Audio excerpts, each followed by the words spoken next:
today. We gather here today not to compete, but to collaborate, not to find a winner, but we're looking for to win together. So we're very happy that you're here, Professor. And please, you may begin. Awesome. So can you hear me okay? We hear you good. Yes. And can you give me, here, share my screen? Yes. For the admin, yes. Okay. We can see your screen now.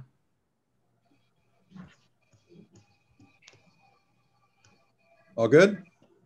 Good. Yes? All right. So, selamat pagi semuanya. Nice to see you. Selamat pagi, Profesor. Selamat pagi. Selamat pagi. Good evening. Good evening there. Thank you very much. Goedemorgen. Ja, goedemorgen.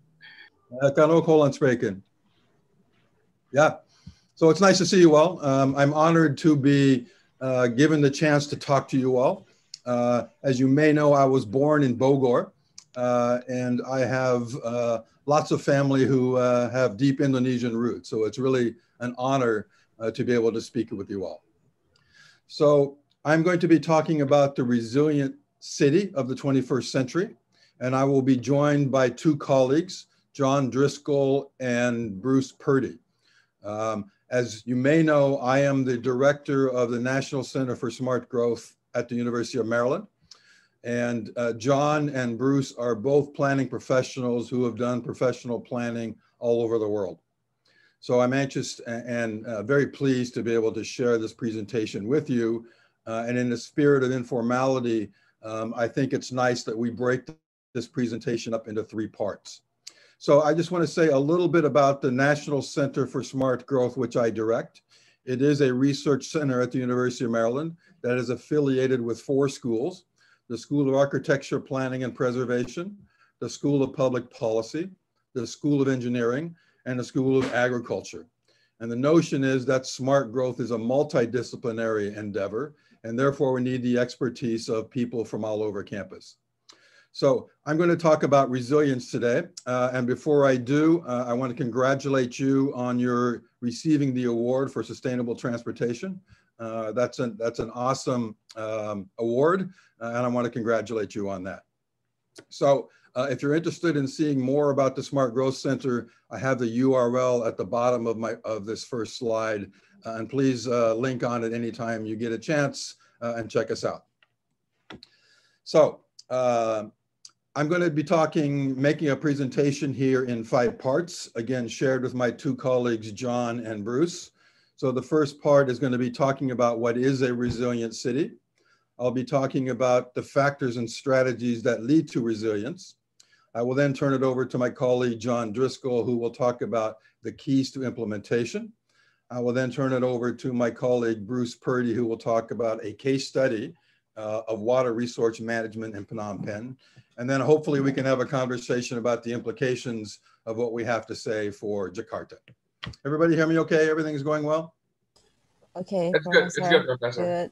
Yes, okay. Good. Loud and clear, Prof.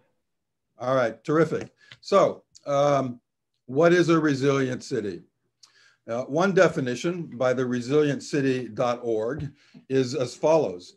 A resilient city is one that has developed capacities to absorb future shocks and stresses to its social, economic, and technical systems and infrastructure, so as still to be able to maintain essentially the same functions, structure, system, and identity.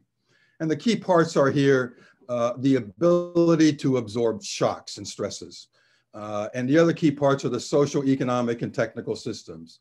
So a resilient city is one that can respond to shocks and not be thrown off and recover quickly. And as a result, it can maintain its social, economic, and technical systems.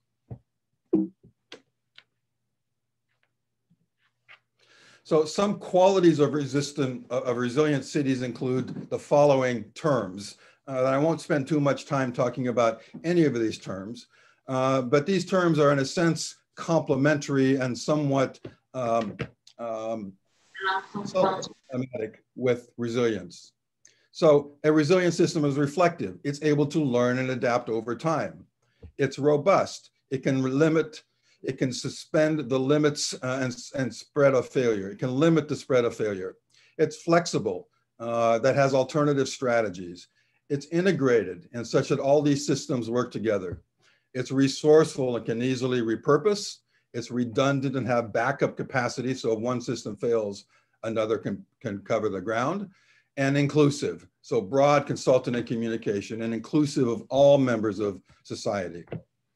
The four areas that drive resistance are fourfold. The first, the economy. The second, society. The third, governance. And the fourth, environment.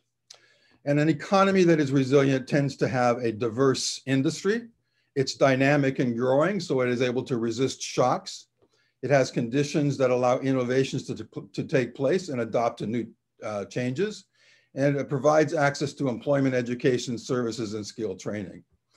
A resilient society has an extensive degree of social cohesion and inclusivity. It fosters active community networks, safe neighborhoods, and public health. And a resilient society also has a clear governance structure. The speaker yesterday talked a lot about governance structure and government capacity. So it has clear leadership and management, as was discussed yesterday, strategic integrated leadership approaches, a skilled public sector, and an open and transparent government. And of course, finally, it has a sound and well-protected environment, or a healthy, diverse ecosystem, green infrastructure, abundant natural resources, and a coherent land use policy. And what you can see in the boxes on the right are some measures that allow you to measure the extent to which a resilient economy exhibits these kinds of qualities.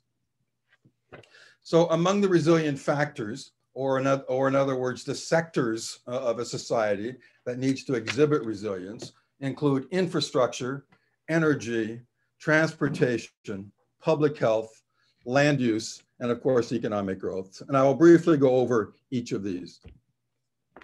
So a resilient society, one with resilient infrastructure, has adequate public spaces, clear and well-functioning water sanitation, solid waste management that is clear and functional, solid public institutions, solid commercial, residential, and mixed-use buildings, and of course, in this day and age, which provides the conversation that we're having today, a very sound and robust digital infrastructure. So when transport, healthcare, drinking water, sanitation, telecommunications, and electricity are all resilient, the basic services are maintained during disaster, and infrastructure users are not put at risk by substandard structures. And of course, if you have that kind of infrastructure, it tends to attract population growth and investment, and planning it thoughtfully can steer development towards safer areas. On the energy front, energy resilience requires adjusting the design and operation of carbon-based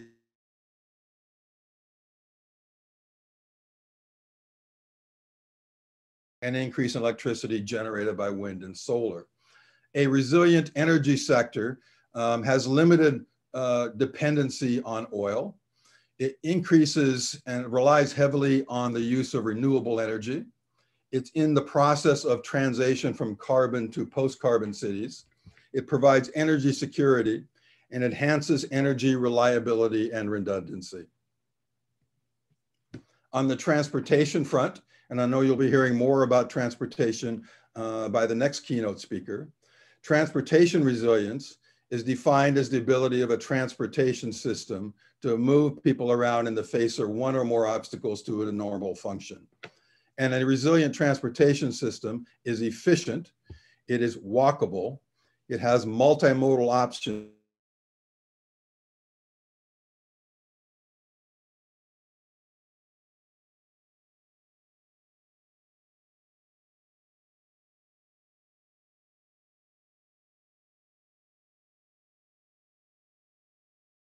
is high. Garrett? Yes. Sorry, but I can't see your screen, and maybe we should check that the others are seeing your PowerPoint. You're good here, Prof. We can see it here. Good. We're here. Perhaps you might want to try to restart the Zoom application, Professor John. Okay, will do. Thank you. I wanted to make sure everyone was seeing the good presentation. Yeah, thank you. Thank you for that. Good. So I'm glad you're able to see it. So on the economy front, a resilient economy captures economic opportunities. It overcomes economic constraints. It's resilient to economic shocks. It has a reduced level of policy and a functioning circular economy. And that functioning circular economy is the one I want to emphasize here, because a circular economy is able to reuse and recycle the goods and materials in a way that doesn't waste resources. So to strengthen resilience and enhance productivity and competitiveness of our economies and industries by ensuring a strong financial system, stable public and private financing, and the efficient allocation of resources. On the public health front, there must be a recognition of health risks. We all know about this also well right now in this pandemic. We need to minimize the risk hotspots. We know that public health risks tend to occur in hotspots. We must have a secure and sound sanitation system, equitable access to healthcare, and reduced impacts of climate change. So a resilient community is socially connected and has accessible health systems.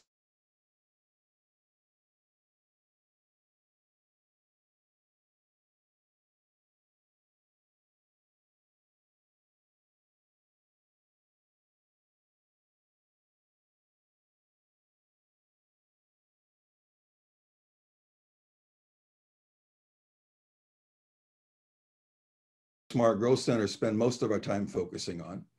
The impacts of climate change, inadequate transportation, and lack of affordable housing tend to transcend political boundaries. But efforts to address them reverberate across municipal territories and affect shocks and stresses among neighboring municipalities. So a sound land use policy is one that conserves environmental resources, minimizes industrial footprint, reduces the risk of flooding, and promotes compact development. And finally, mixes land uses so that things aren't so widely separated. And then needs to be the use of particularly automobile transportation to get you from one place to another. So I suspect that you know most of this. We have seen when we did our research for this presentation that Jakarta has already made substantial progress on the path toward resiliency. And we found this PowerPoint by Dr. Olswar Mankasa, who is the Deputy Governor of Jakarta for Spatial Planning and the Environment. So we know that you've already made substantial progress, and what we hope to be able to do through our conversations with you is enable you to make further progress on this path to resiliency. So a resilience framework that you have already adopted is based on 12 drivers that determine this city's ability to withstand a wide range of shocks and stresses. So these 12 drivers that you have already identified are grouped into 4 categories. The first is leadership and strategy. The second is health and well-being. The third is economy and society. And finally, infrastructure environment. And you'll note that these 4 categories are really quite similar to the categories that I mentioned earlier. I'm going to try and keep track of time here. So according to this PowerPoint that we found, what is the Jakarta Resilience Strategy?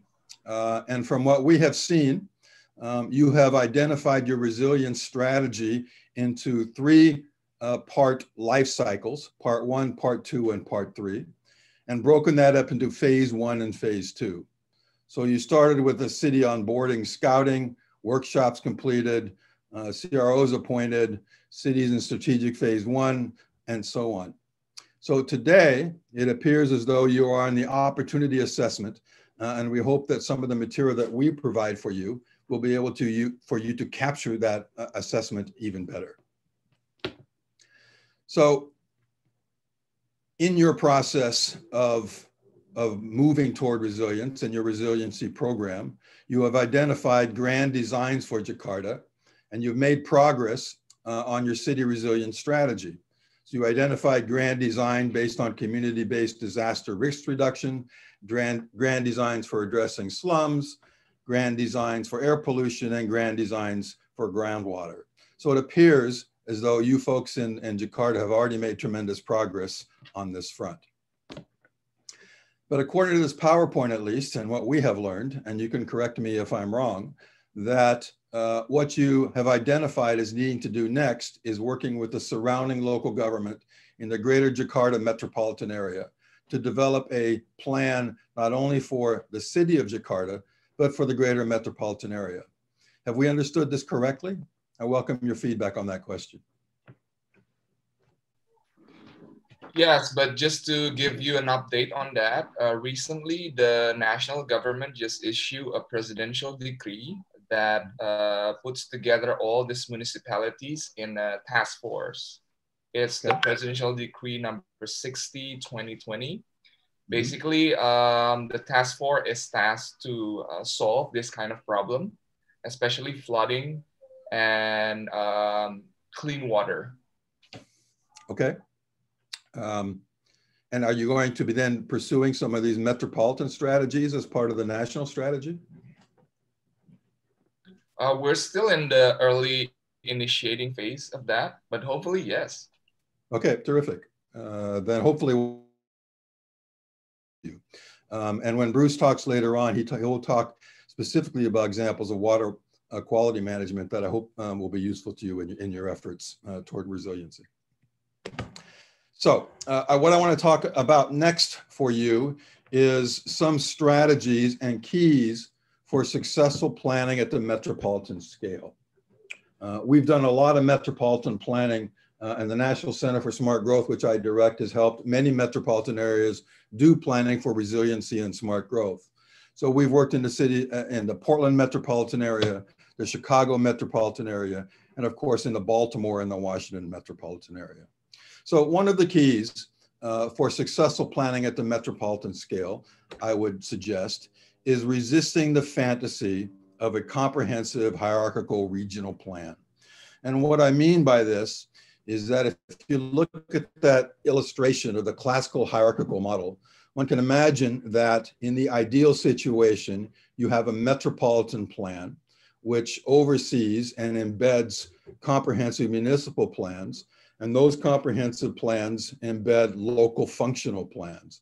So in this classical hierarchical model, the plans at the larger scale embed the plans at the local scale, which in plans at the sublocal scale. And this would be great if you could pull this off. But often, as I'll describe later on, it's much more difficult to do that than you can imagine. So trying to achieve this classical hierarchical model, I think, is not a sound strategy for moving forward in this effort. The other strategy that I would recommend, and again, that we have done frequently in the areas that we have worked, is to engage in exploratory scenario analysis. And I'll explain what that is.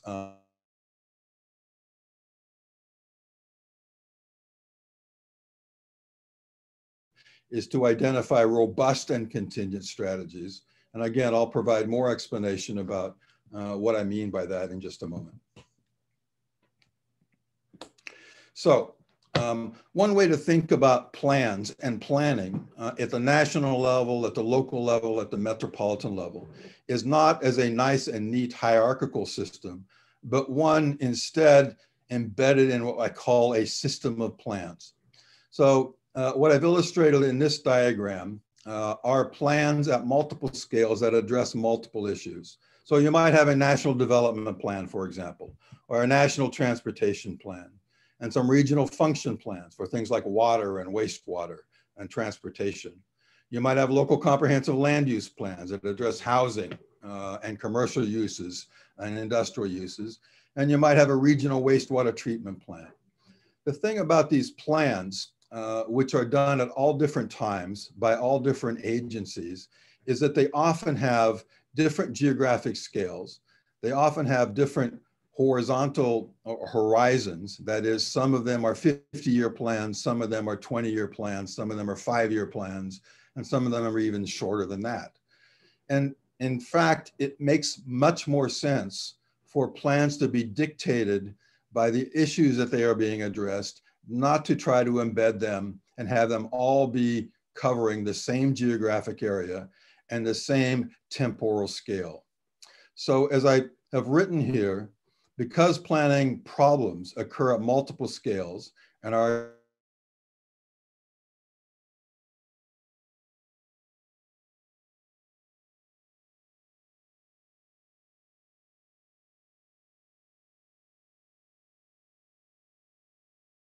able to do, and you must operate instead in a complex system of plans. So plans in a system of plans are not likely to be hierarchical, but they can be integrated and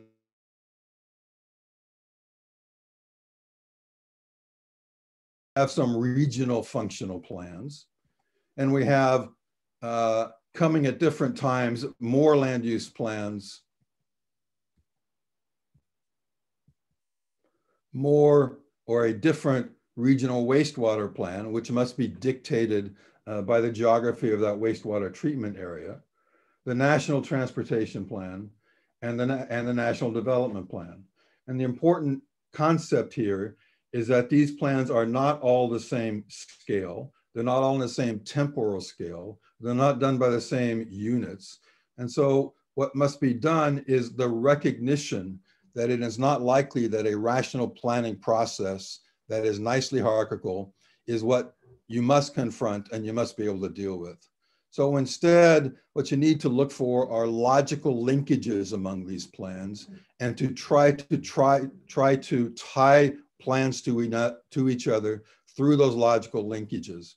One way to think about that is that if you have a plan, and let's say your plan is a web document or a PDF that has hot linkages, then a plan that gets linked from one jurisdiction to another jurisdiction, or a plan that gets linked from the National Development Plan to the regional plan, or multiple comprehensive plans that get linked to each other, then connecting those plans in this system of plans through such linkages is a more, in a sense, rational way to go than to try to pretend that you can start from scratch and identify and construct a plan that is nicely hierarchical in nature.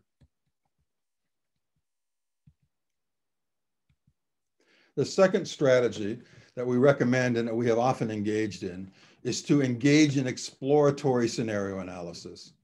Now, much land use planning in the United States and in other parts of the world has proceeded according to this diagram.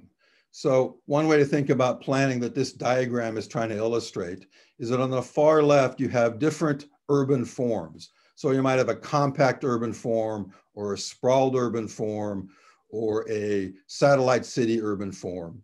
And then you run it through the gears of analysis or models, and then you identify the different qualities and attributes of those plans. And you might decide then that after doing that analysis that the compact urban form, which is not only compact, but reaches out into specific corridors, is the ideal solution.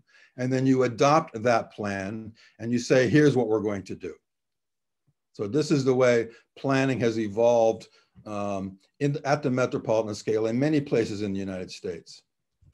The alternative, which we recommend, and we've helped several metropolitan areas in the United States do, is to think about it differently. That is, use exploratory analysis to test the effects of multiple trends on many outcomes to adopt the most resilient strategies, not necessarily the most desirable outcomes. That is, sustainable urban form is an outcome, not a choice. And here's what I mean by that.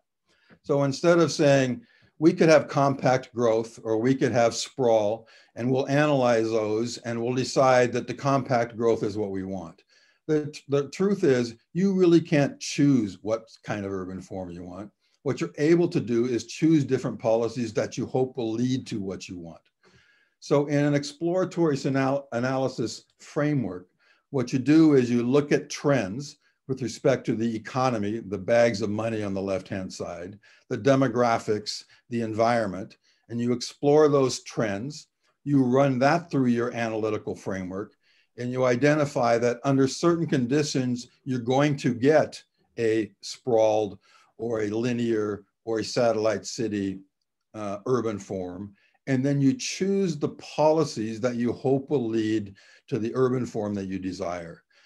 Again, the point here is that you can choose the policies that you hope will lead to the most desirable urban form. You do not explicitly get to choose the urban form explicitly. Professor, may I ask on that one? Yes, please. Clarify. So are you suggesting that the plan should be able to be adjusted in a very quick manner? Because usually what we know is that every plan is basically have a period. So you can't revise it, let's say after 5 years. 5 years later, then you can revise it. Is that what you're suggesting? Not exactly, although that's certainly true. I mean, the truth is plans adjust over time, as you mentioned. Plans have specific periodicity. Some are 5-year cycles, some are 20-year cycles.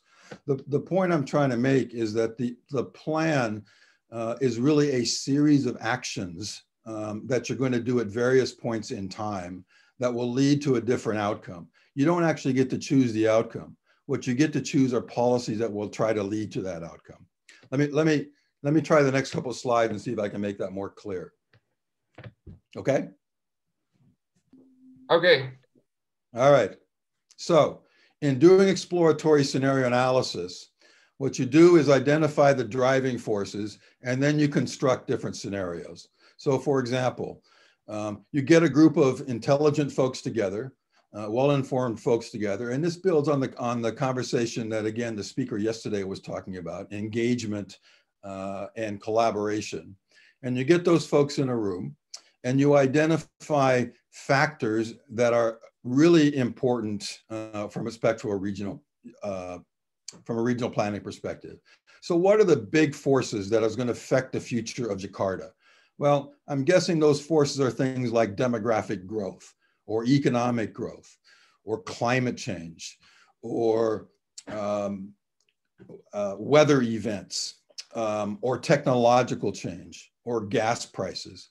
These are forces that are going to affect the future of Jakarta, and we know they're going to have big impacts. So first of all, we want to identify the forces that have really certain important impacts. We don't care so much about the small trends that are not going to have big effects. We then take those forces and identify which of those are uncertain in strength or direction. Demographics, for example, you can predict relatively well. We know what the population growth is likely to be. And so you have a fairly certain understanding of what population growth is going to be in the future. That's true, more true in some countries than others, for sure. Gas prices, however, are a little bit more difficult to predict. Climate change is almost certain to occur, but its impact is difficult to predict. International economic forces are difficult to predict. So what you want to do after you've identified these forces that you know is going to impact the future of Jakarta or the country of Indonesia, and then you try to do a little bit of assessment of, well, what do we know about those trends? Do we think that we know the direction they're going or the strength of their impact, or do we really not know and therefore need to make some contingent ideas about, well, maybe the economy is going to grow strong or maybe it's not going to grow strong. Or maybe climate change is going to occur rapidly, or it's not going to occur so rapidly. Or maybe the flooding will get under control or won't get under control. So once you've identified these big factors that are going to affect your region or your planning area, then you try to make some assessment of the extent to which you know which direction those factors are going to go, or you don't know. Question? No? Oh. Yes, please. No, we're good to go. All right, good. And of course, you want to identify the ones that are plausible, right? There's no point in identifying forces that you know are not likely to occur, right? So we're not likely to all be flying in spaceships within the next planning horizon, and lifetimes are not likely to double, right? So you want to pick those driving forces that are somewhat plausible. And finally, you want to identify those driving forces that are internally controllable or are not controllable, right? So there are some things that you can do with respect to infrastructure investment over which you have control. And there are some things you can do with respect to economic policy that you control. But there are other things over which you have very limited control, such as international economic forces or a pandemic or political unrest. So you not only want to identify the big, important, but plausible forces that are going to affect your region, but you want to identify what direction they may go, and you want to identify whether you have the ability to influence them or not. And once you've identified these set of forces, then you try to combine them to reflect combinations of certain and uncertain and internal and external driving forces that represent plausible narratives of future events. So let me try and illustrate. I'm going to skip this slide. So when we did this kind of work in the Baltimore, Washington region, we constructed 4 scenarios and we gave them these clever movie titles: Revenge of the Nerds, Blue Planet, Ashes and Diamonds, and Last Call at the Oasis. So when we constructed these scenarios for Baltimore, Washington region, we assumed climate change was going to take place because we thought that was an important trend, but we thought it was something that we're pretty well confident is going to occur. Similarly, we thought there was going to be demographic.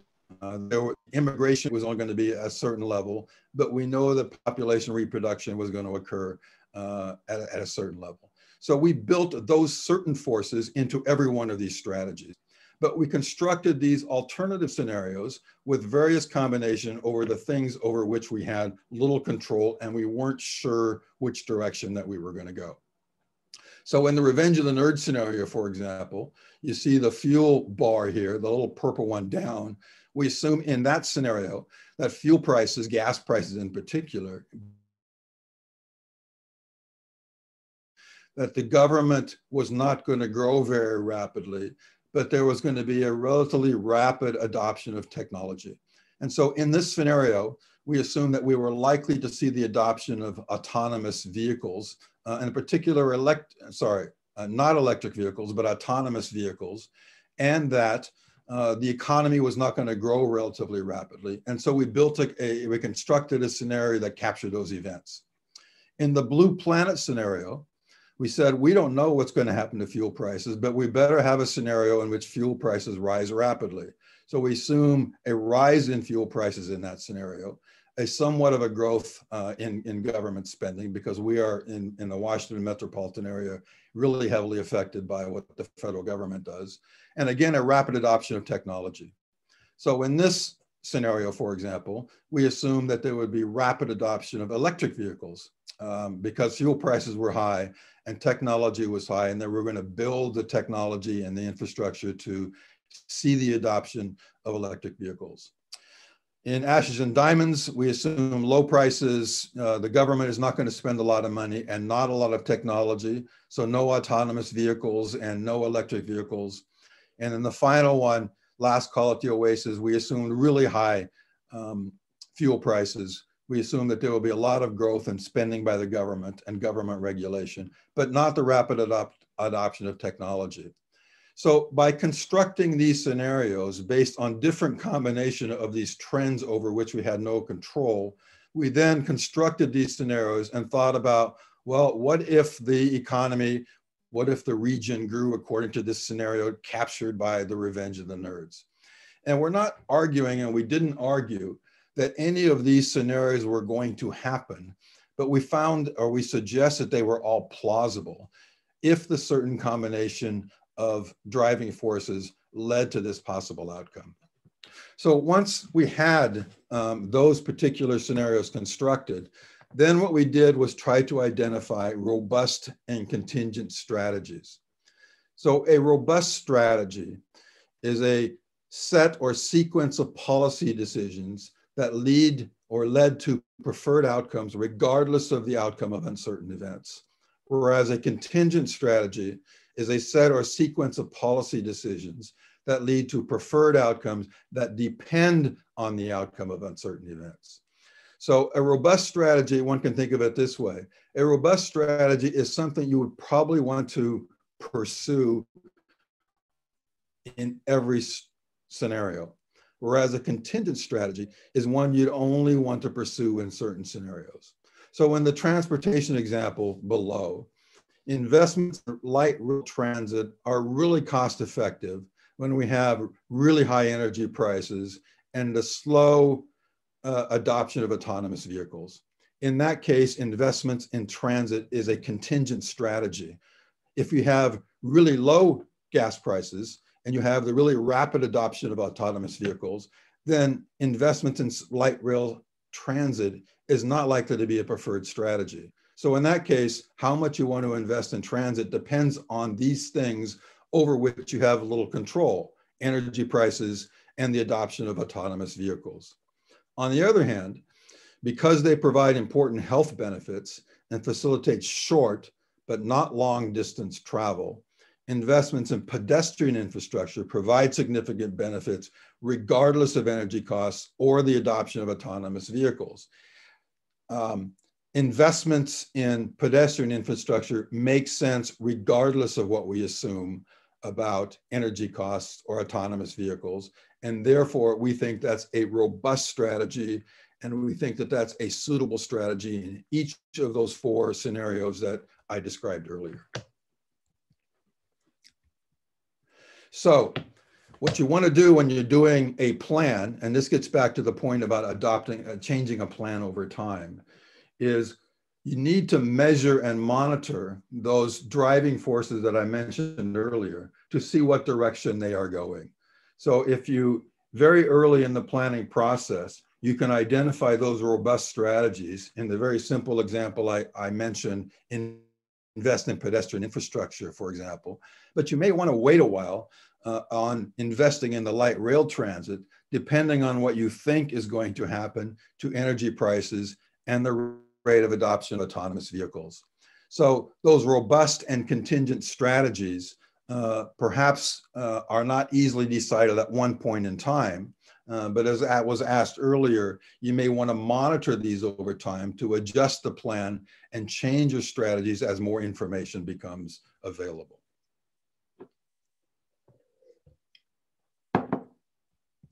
So to summarize and conclude, a resilient city is one that can absorb future shocks and stresses. It's one that can bounce back. It's one that doesn't get knocked off quickly or easily when there's a future shock or a stress. The factors of resilience include social, economic, transportation, infrastructure, and environmental components. And we know these are all interrelated and affect each other. A plan for a metropolitan area, in fact, a plan for just about any area, is best developed in a system of plans framework. There's no point in pretending that you can change every plan and make them all fit in a nice hierarchical fashion. A resilient approach must directly affect uncertainty. Often in planning, at least historically, planning is an extrapolation of trends and an adaptation to those extrapolation of trends. But we know, especially what we've seen over this past year and over this past decade, is that trends change and that there are in fact shocks and stresses. And we must recognize that and address it explicitly in the plan that we develop. So the plan may say something like, we would like to do this, but only under these conditions, and if these conditions come forth. And we may do something else under different conditions, and we may in fact do something under all conditions. So this explicit uncertainty is something that should be addressed in a plan. So that uncertainty, can be addressed statistically, and there are a lot of people who do that. But in a planning context, we think that that uncertainty is best addressed by exploring scenarios, creating exploratory scenarios, and to see what those impacts might be, and to explore them in various combinations to see how the world may change. And finally, based on those scenarios, a resilient approach is likely to include both robust and contingent strategies. So a good plan, we think, isn't one that specifies exactly here's where we want to be, but specifies more clearly, here's what we want to do under certain conditions, and here's what we might want to do under different conditions. So now I welcome any questions or comments. All right, excellent presentation, Professor. Thank you very much. I think before we begin the Q&A, it is worth adding that Professor Knapp is now serving as well on the state of Maryland as part of the Smart Growth Subcabinet, Cabinet, Sustainable Growth Commission, Governor's Scientific Advisory Panel, and Mitigation and Science Work Groups of the Climate Commission. So he understands not just in the academia settings, but also in the public sector settings in real practice. So any questions that you have for Professor Knapp, please do so address openly, because we're very sure that he understands our context as well. Professor Knapp, it's also worth adding that Professor Knapp's research interests include interactions between housing market and policy, the economics and politics of land use, and the impact of environmental policy, among many others, where he has co-authored over 65 articles in peer-reviewed journals, as well as co-authored 9 books. Very fantastic. So to begin the Q&A, I would like to suggest this way. So I would pick based on the list of the questions, and then you could convey the question yourself. You can unmute and then ask the professor, read the question, and then do a Q&A. Please do so very quick and efficient so we can get as many questions as we can. After the question is being answered by professor, of course, you are welcome to give a feedback, to give a response as well. So the first one from Ari Mufti. I welcome you to speak for your questions. Good morning, Professor Knapp. Good morning. Selamat pagi. Selamat pagi, Pak. Bogor sekarang musim hujan, Pak.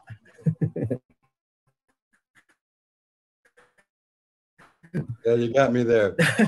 My question is, we see that small and micro business with just 3% of our population contributes a huge portion of GDP, percent of national GDP. I don't have numbers for Jakarta, but I believe I can inform you that Jakarta economy contribute the biggest portion to our national GDP as well. So I bet the SME play a very important role in our city. I believe SME is the key economic resilience factors to Jakarta and Indonesia. So what's your opinion about this? How we can protect and grow it for the economic recovery purposes? And do we need to mainstream it into our policy planning? If the answer yes, how can we approach this? This is a very cut-out questions, and I hope I can get your explanations. And I believe I'm from Transjakarta, a transportation company, and we serve SME and populations come from medium to low or background. So the way we can approach it is very important for me to treat them as well as a transportation and to approach them as a city. That's my question, Pak. Thank you very much. Terrific. That's an awesome question. Let me try and do it some justice. So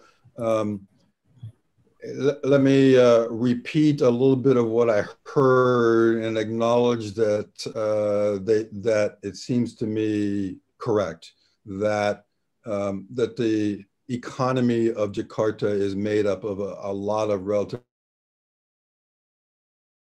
Those micro businesses employ a large share of the population, and that Jakarta represents a, well, let me use disproportionate share of the national economy.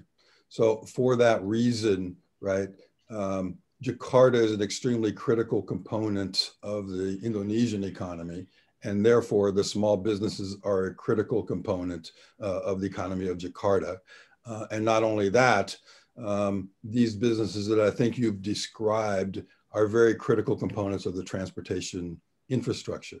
So all that suggests that these are critically important elements that need to be addressed in any resilience plan, quite obviously. What elements of that plan are needed to secure those businesses? It's a little difficult for me to speculate, but what I suggest is that because they are micro businesses, they need micro lending programs, right, to provide the capital that gets these small businesses started. Similarly, it makes sense to invest in entrepreneurship training programs, because the capital investment and the new business starts don't tend to be spinning off of some very large industries in Indonesia, but tend to come from the ground up. And then the other thing is to try to assure that those small businesses have the kind of supportive environment from the government to enable them to thrive. I know that the work that we are doing in the Baltimore-Washington corridor, many small businesses, and these aren't transportation businesses, although some of them as well, are really extremely hard hit by COVID. And so getting capital to those small businesses to compensate for the loss of revenues that the pandemic has created has been an extremely important part of trying to maintain the resilience of the small business industries in the United States. And I would expect that that's the case in Jakarta and Indonesia as well. Great question. Any feedback or response, follow-up questions? Pak Ari? All good? Pak Ari Mufti? Thank you. Thank you. Okay, we'll go to the next questions by Ika from Discom Infotik. Please, Bu Ika. Thank you. Hi, Prof. Thank you for the lecture. It's very interesting. So I'm from the communication department. I actually have two questions for you. The first is, it's rather long, Professor, so bear with me, please. The first one is, I see the system of the PAN concept you were mentioning is somehow similar to what Professor Nim explained yesterday, that putting our output and results in the center rather than the programs. So, so to achieve the output, we would concentrate on the collaborations with all the shareholders. Elaborate more on it, sir. That's questions. And the second one is, I understand that the two important factors on resilient city is the infrastructure and the people. I've read that somewhere. So what are your take on the issue that to have a resilient city, we have to sacrifice the life quality of our citizen, Professor? Thank you. Do you want me to repeat that? Am I too fast? Sorry. Well, not too fast, but I didn't quite understand the first question. So you mentioned systems of cities, and you compared it to something that you heard yesterday. Yeah. But I didn't quite get the comparison to yesterday's concepts. Yeah. So Professor Nim was mentioning about the strategic planning of the city, that we have to. The new strategic planning is to put the output and the output in the center rather than programs. I mean, that we might as well collaborate with all the shareholders to take on the output rather than interagency. You know, in Jakarta, we have like lots of agency, Mas Daud, yeah.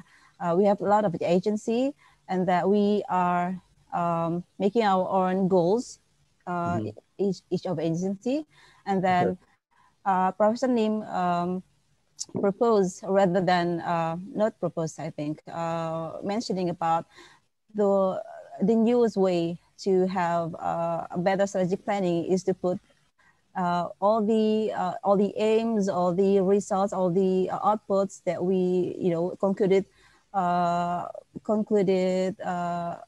interagencies in one place, and then to collaborate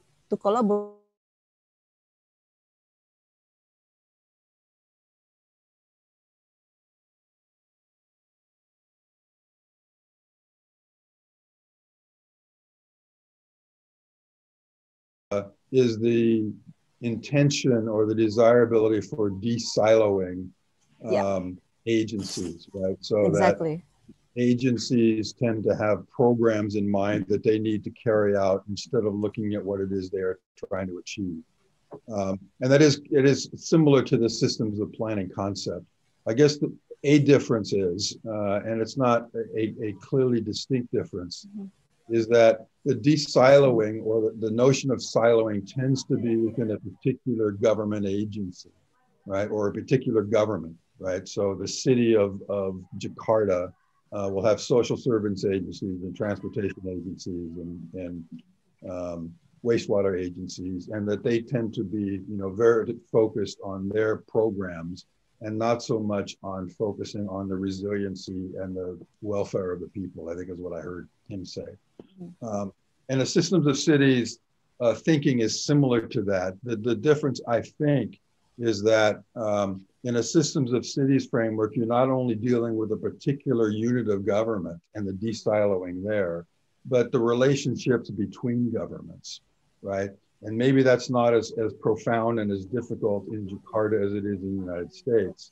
But you have this similar kind of siloing and programmatic-based objectives in the federal government and the state government and the local governments and the NGOs. And the kind of de-siloing that he's describing, I think, focuses more on within a particular government agency. And the de-siloing or the systematic connecting of organizations toward a given mission is, for me, in the systems of city approach, more across different units. That's not to say that they aren't complementary concepts, but I think there is that one distinction. So, and the second, what was the second question? The second question is that I understand that from my understanding, that the two important factors on resilient city is the infrastructure and the people. And I want to know your opinion about the opinion that to have a resilient city, we have to sacrifice the life quality of our citizens due to the infrastructure that have to be done prior to have the resilient city for the people. Well, I hope not. I mean, that's the objective after all, right? If we're focused on the outcome, then we really want to focus on the health and the welfare of the people. So if we are sacrificing human well-being for the resiliency of infrastructure, that seems like a misplaced objective to me. And we have, the infrastructure, the built infrastructure, we have the green infrastructure, and we have the human capital infrastructure, right? And I would say that the idea that you sacrifice one, let's say, green infrastructure or physical infrastructure at the expense of human well-being and human infrastructure seems like a misguided strategy to me. I don't know if I have answered your question, but yeah, Professor. But the thing is, it's we're talking about infrastructures is inevitably to have,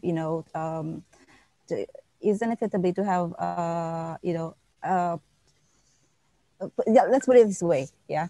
When we're building a bike lane in Jakarta, there has to be some what is that constructions done to the road, which is sacrificing the road that is used by the, the drivers and the motorcycles drivers and so on and so forth. And then that's what I mean about the sacrificing the life quality of our citizens, maybe temporarily, due to have a resource density in the future, like that, Professor.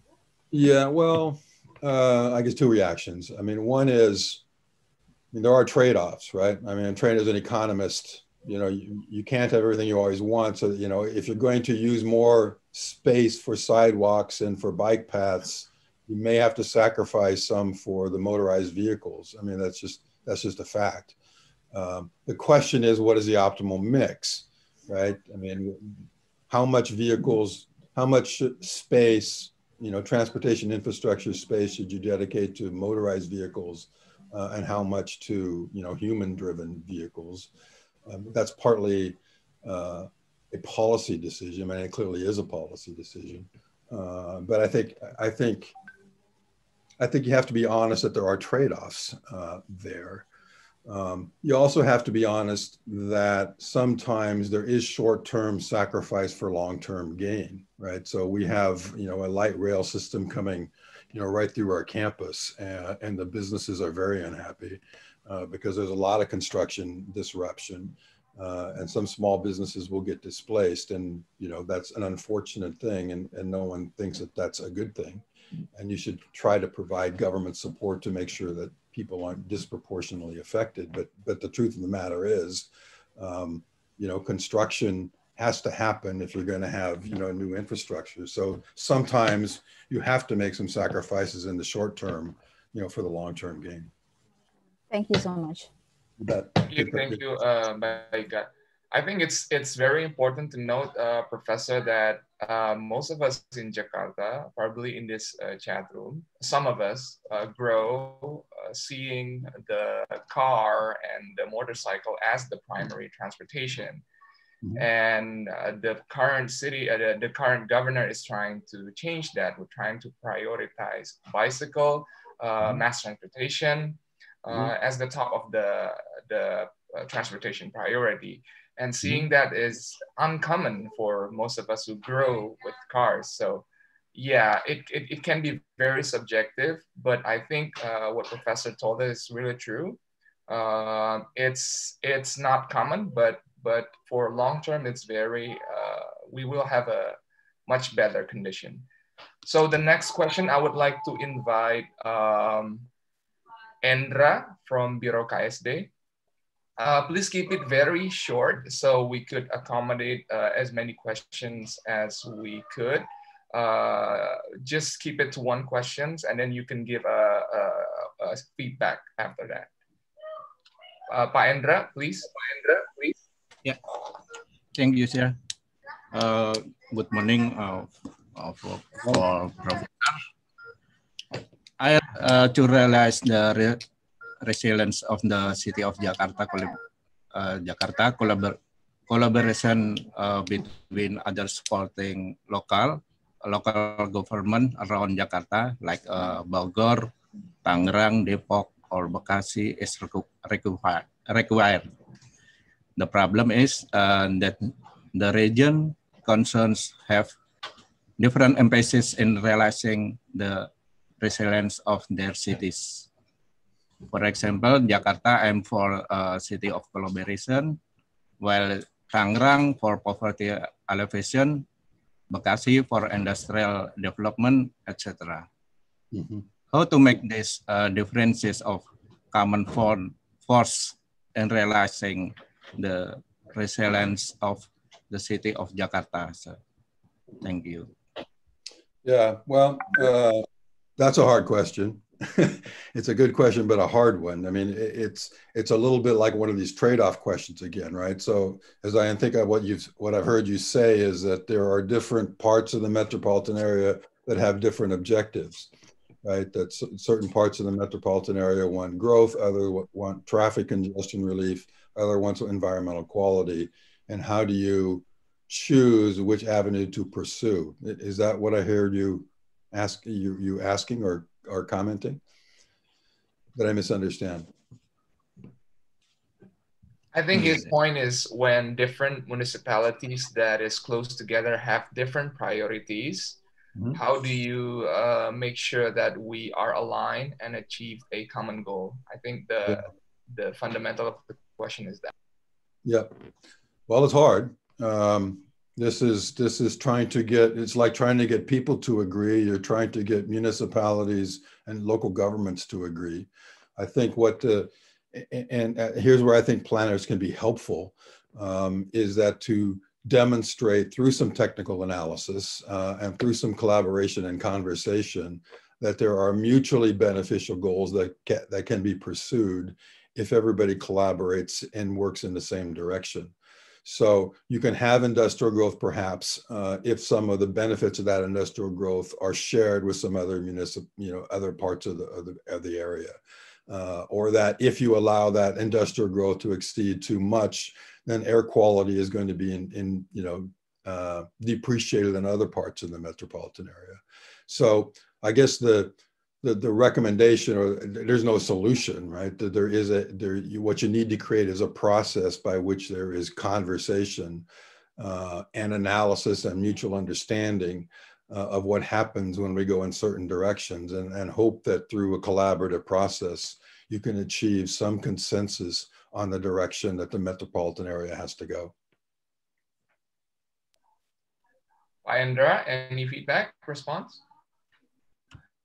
All good. Yeah, good luck with. Next question from Erwin Sarufi, Bapeda. Please, Pak Erwin. Is Pak Erwin still here? Okay, I'm gonna convey the question. I'm gonna read the question for him. So his question is: apart from flood, Jakarta is also prone to experiencing various other disasters such as fires, earthquakes, as well as the impact of climate change. In addition, Jakarta is also facing socio-economic pressure such as threat of a global economic crisis, urbanization, changes in the population structure, which can affect the city resilience. How to reduce disaster risk in Jakarta? Well, that's a big question, right? I guess I can only describe a process through which those issues can be addressed. I think it's very difficult for me to not have the understanding of all these trends that you're describing that are happening in Jakarta, and for me to suggest from Silver Spring, Maryland, that I have the answers to those questions. So what I would have to assert as a planning professor is that the analysis needs to be done to figure out, well, what are the risks here? How can we weigh the relative risks? How we can identify the relative impacts of those events? And how do we weigh one risk against the other? I think that's the only possible mechanism that you can use in order to address that problem.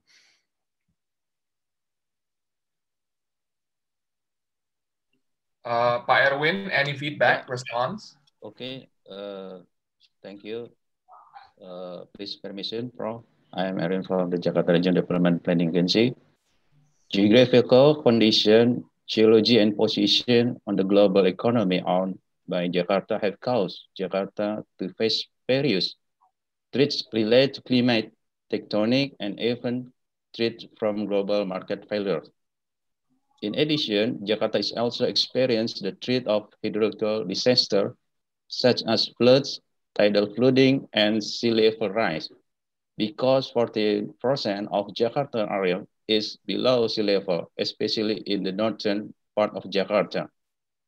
Departing from the condition of Jakarta, a disaster risk reduction plan is urgently needs to be implemented in Jakarta.